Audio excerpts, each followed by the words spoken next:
Semangat, mari kita bersukacita. Kita memasuki bulan Desember, kita memasuki hari-hari menyambut Natal. Saya mau bacakan satu ayat, Lukas 2 ayat 12. Dan inilah tandanya bagi kamu. Kamu akan menemukan seorang anak yang dibungkus dengan kain lampin, dan dia akan berbaring di dalam palungan. Yohanes 11 ayat 52. Dan bukan hanya untuk bangsa Yahudi saja, melainkan untuk anak-anak Allah yang tersebar di seluruh dunia. Yesus mati untuk mengumpulkan dan mempersatukan mereka. Semuanya menjadi satu umat. Bapak Ibu sekalian, kita pasti pernah mendengar bahwa Yesus lahir di palungan dan dia dibungkus oleh kain lampin. Apa itu kain lampin? Saudara, kain lampin yang pertama adalah kain bekas yang kemudian dibuang begitu saja dan dicuci, dikumpulkan menjadi pembungkus untuk apa? Bayi-bayi domba yang baru dilahirkan, supaya mereka ditaruh dan hangat, saudara. Tetapi yang kedua, kain lampin ini adalah kain-kain perca. Saudara, dari berbagai macam jenis, berbagai macam warna. Saudara, dan kemudian disambung menjadi satu dengan saudara tangan para gembala itu menjahitnya. Kemudian dijadikan sekali lagi untuk membungkus domba yang baru lahir. Dan dengan itulah Yesus dibungkus. Saudara, sepertinya dia sangat-sangat dipermalukan. Sepertinya dia sangat direndahkan. Tetapi ada sebuah pesan dari Allah Bapa. Ada sebuah pesan daripada pencipta kita. Bahwa dia mau berkata, Yesus membungkus hidupnya dengan semua yang bekas dan kotor. Dan dia berkata, aku mau. Aku memberikan seluruh hidupku untuk mereka yang bekas dan kotor. Saudara, hari ini siapapun saudara. Saudara yang berkata, aku ini bekas pemabok, aku ini bekas peminum, aku bekas penjudi, bahkan engkau bekas pemerkosa. Tuhan sedang berkata, nak, mendekat kepadaku. Aku datang untuk engkau. Aku memeluk engkau. Aku mau untuk engkau kembali dan menyatu dengan hidupku. Dan engkau akan menjadi alat kemuliaan. Menjadi alat di mana engkau memberitakan Injil. Berita keselamatan. Berita pemulihan. Berita bahwa selalu ada jalan. Sehancur apapun engkau, Tuhan masih mau memakainya. Tuhan masih mau menempel, mendekat dengan engkau. Dan hari ini, berita ini digemakkan sekali lagi. Natal mengundang semua yang letih lesu. Natal mengundang semua yang luka. Natal mengundang semua yang bekas. Bekas preman.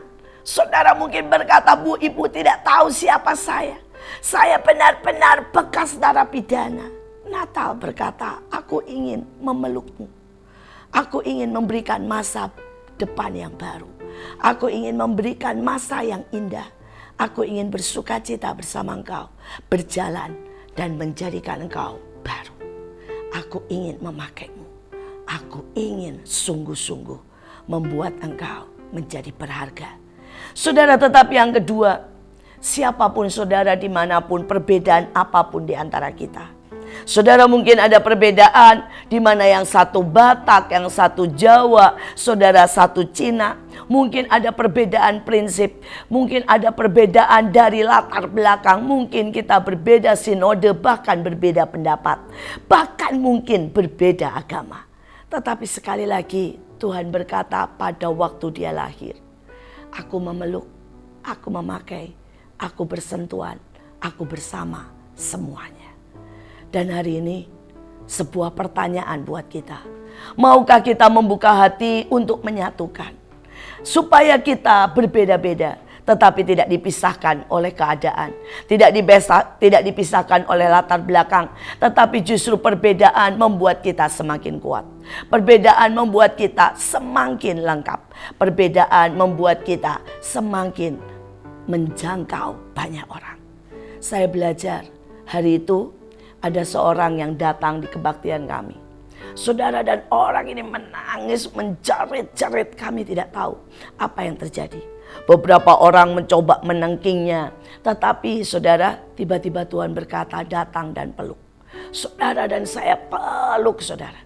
Dan hari itu selesai kebaktian, Saya baru tahu ceritanya.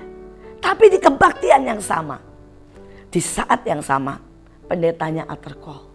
Dan ada seorang bapak yang maju ke depan.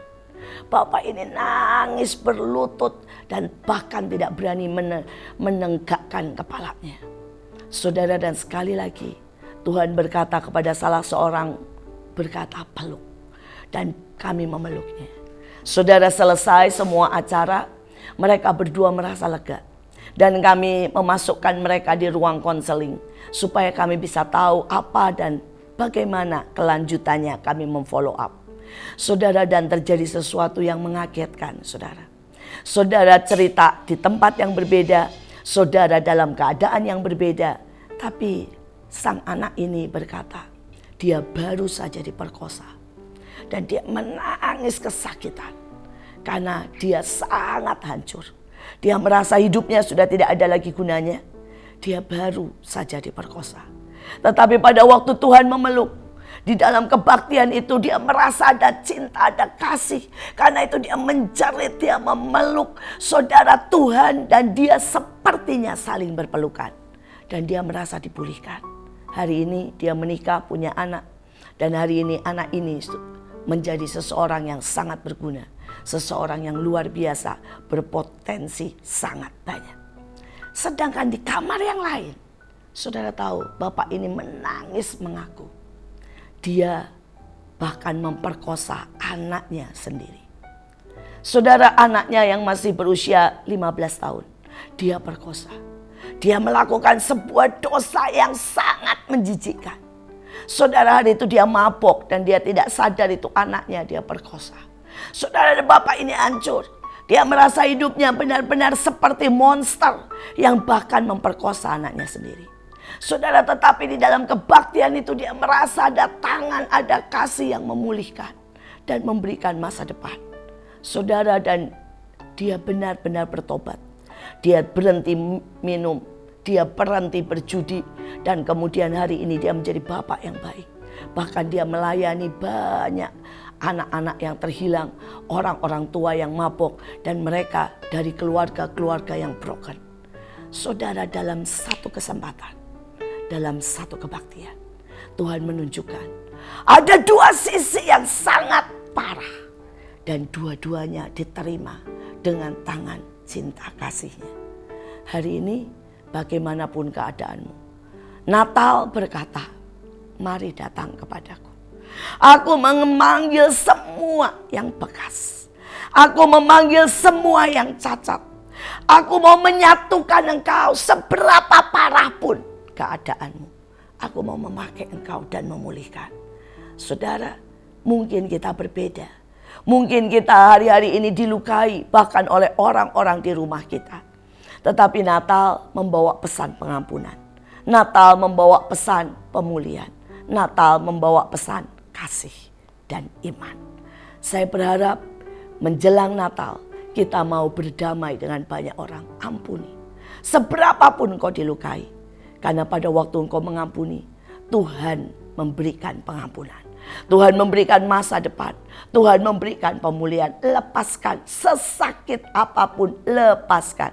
Karena engkau sedang menghancurkan dirimu sendiri pada waktu engkau tidak mau melepaskan. Pada waktu engkau menyimpan sakit itu sendiri. Pada waktu engkau membiarkan sakit itu menggerogoti hidupmu. Saya berkata, Natal adalah hari sukacita. Natal, Tuhan berkata, datang nak, aku mau memelukmu. Kain lamping sengaja Tuhan katakan. Bahkan sebelum dia lahir, nubuat sudah berkata, seorang anak akan lahir di palungan dengan dibungkus kain lampin. Dia tidak, saudara, sengaja mereka-reka. Dia tidak membiarkan engkau sendiri.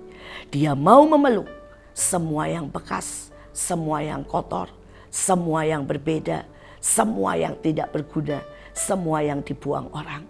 Mari bersukacita. Natal adalah unity. Natal adalah kesempatan. Natal adalah cinta. Tuhan menunggumu.